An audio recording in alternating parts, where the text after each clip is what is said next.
Bonjour à tous et bienvenue dans ce nouveau numéro de musique classique pour les nuls. J'espère que vous allez très bien aujourd'hui et que vous passez un agréable week-end. Au dernier numéro, je vous avais parlé de Muzio Clementi, compositeur de la période classique. Cette période qui allait de 1750 à 1820. Muzio Clementi est le premier compositeur à avoir composé spécifiquement pour piano, alors que le clavecin dominait encore très largement. Il est un compositeur majeur de la période classique, reconnu de tous pour son talent, mais fait partie de ces compositeurs injustement oubliés par la postérité. N'importe quel pianiste aura sans doute découvert ses œuvres lors de sa formation, tant elles sont nombreuses et écrites avec un talent incomparable. Beethoven s'est largement inspiré de ces envolées clémentiniennes, comme ces envolées soudaines de la musique ou cet espacement entre les mains que Clementi inventa en premier. Et d'ailleurs, Beethoven admirait Clementi. Son œuvre est parfois jugée inégale et comprend parfois des passages virtuoses, techniques, mais n'apportant rien à sa musique. Certes, son œuvre orchestrale n'a rien d'exceptionnel, mais son répertoire au piano est généralement jugé magnifique. Et c'est d'ailleurs pour cette raison que je trouve Muzio Clementi exceptionnel parmi les compositeurs exceptionnels. De plus, il est considéré comme le père du piano pour avoir su imposer cet instrument sur la scène musicale. Il faut savoir que le piano fait son apparition dans les années 1696-1698 et avant le piano on utilisait le clavecin, surtout pendant la période baroque, et c'est Muzio Clementi qui fera abandonner un tant soit peu le clavecin pour adopter le piano. Le clavecin est encore utilisé de nos jours, mais beaucoup plus pour les compositions baroques.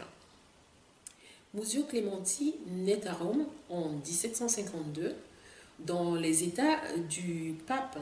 L'Italie n'est pas un pays uni à l'époque et Rome est la capitale des États du pape, dirigée directement par le pape. Son père Niccolo est un orfèvre réputé et fait donc partie de la bourgeoisie locale, et sa mère Magdalena est d'origine suisse. Son père décèle bien vite en lui un talent pour la musique et en 1759, à l'âge de 7 ans, il commence à étudier l'orgue. En 1766, 5 ans, il a 13 ans quand il obtient un poste d'organiste dans l'une des églises de Rome, l'église San Damaso.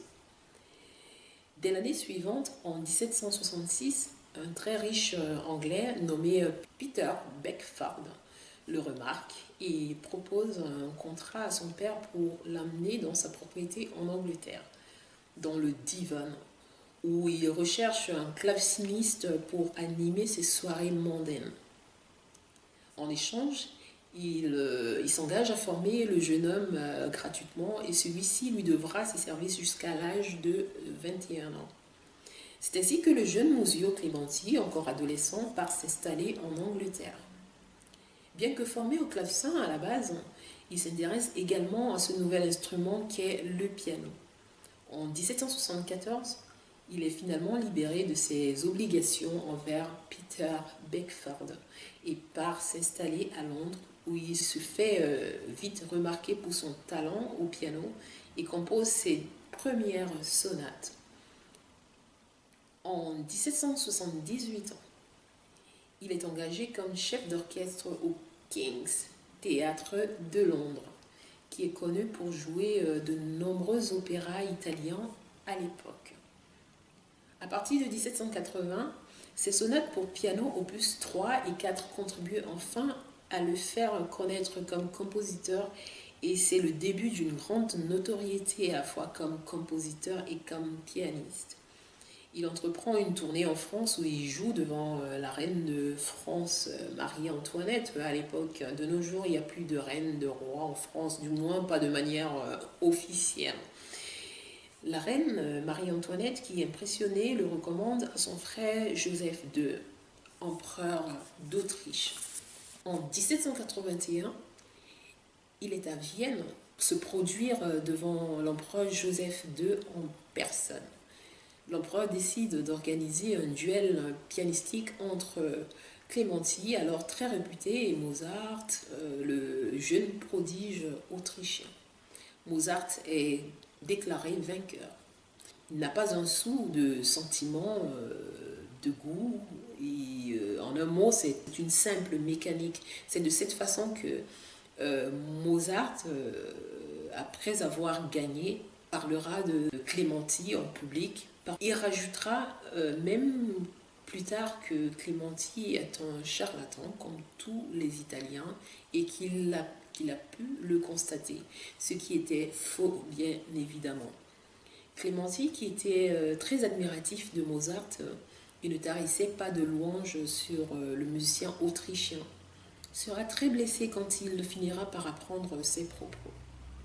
Pourtant, lorsque Mozart rédigea la flûte enchantée, il reprit le thème de la sonate en si bémol majeur de Clémenti, qu'il l'utilisa pour l'ouverture de son opéra, ce que Clémenti ne manquera pas de faire remarquer à tous.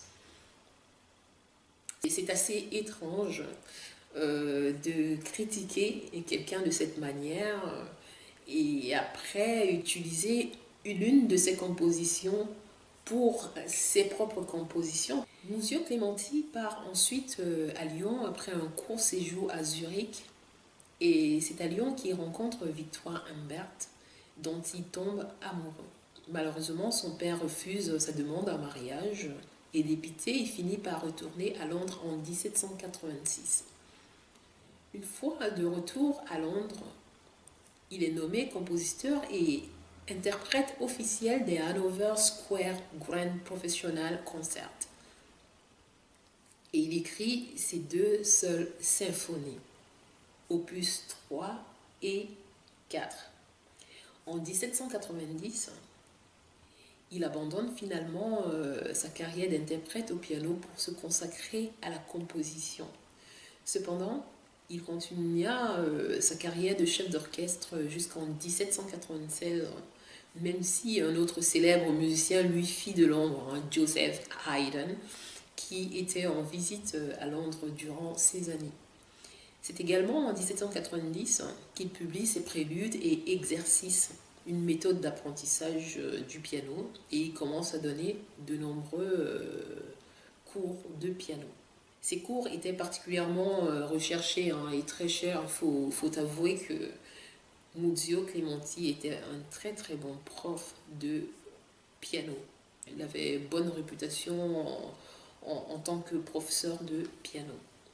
En 1798, il a mis une somme importante de côté, entre autres grâce à ses cours, et investi dans une maison d'édition, mais également un atelier de fabrication de piano à l'aide d'un associé. Ce sera la maison Collard-Clémenti. De 1802 à 1810, il entreprend une nouvelle tournée en Europe continentale, à la fois pour faire jouer ses œuvres et comme représentant de sa nouvelle entreprise. En 1804, après avoir rencontré l'amour une nouvelle fois à Berlin, en Prusse, il se marie. Mais hélas, sa femme meurt en accouchant, ce qui attrista profondément Clémenti, qui n'ayant pas le temps d'élever l'enfant seul avec son métier, le confiera aux grands-parents. En 1807, un incendie ravage son atelier de piano, ce qui est un revers important pour ses affaires. Cependant, il a la chance de signer la même année des contrats exclusifs pour éditer les œuvres de Beethoven. Beethoven est admiratif de la musique de Clémenti et fait de nombreuses louanges sur le musicien. Entre autres, Beethoven a dit publiquement qu'il trouvait les œuvres de Clémenti supérieures à celles de Mozart. En 1811, alors qu'il est de retour à Londres, il épouse Emma Gisborne, malgré une différence d'âge qui fait se poser des questions. Muzio Clementi a 60 ans et sa femme tout juste 36 ans. Mais il aura 4 enfants avec elle. En 1813, il participe à la fondation de la Philharmonic Society, qui a pour vocation de promouvoir le répertoire symphonique et pallier à l'absence d'un orchestre permanent à Londres à l'époque.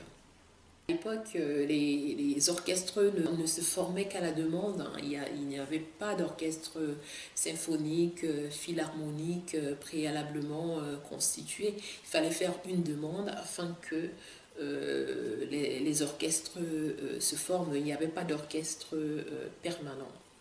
La société joue donc un rôle protecteur des musiciens à Londres. En 1817, donc de 1817 à 1827, Clementi fait de nouveaux voyages de tournée à Vienne et à Paris, en particulier les hauts lieux de la scène musicale à l'époque. Oui, Paris et Vienne étaient des hauts lieux de la scène musicale, scène de la musique savante, même encore de nos jours. Paris, Vienne, Milan, Stuttgart, Berlin restent des hauts lieux de la scène musicale. En 1832, alors âgé de 80 ans, il s'éteint paisiblement et on lui offre des funérailles nationales vu son importance sur la scène musicale anglaise.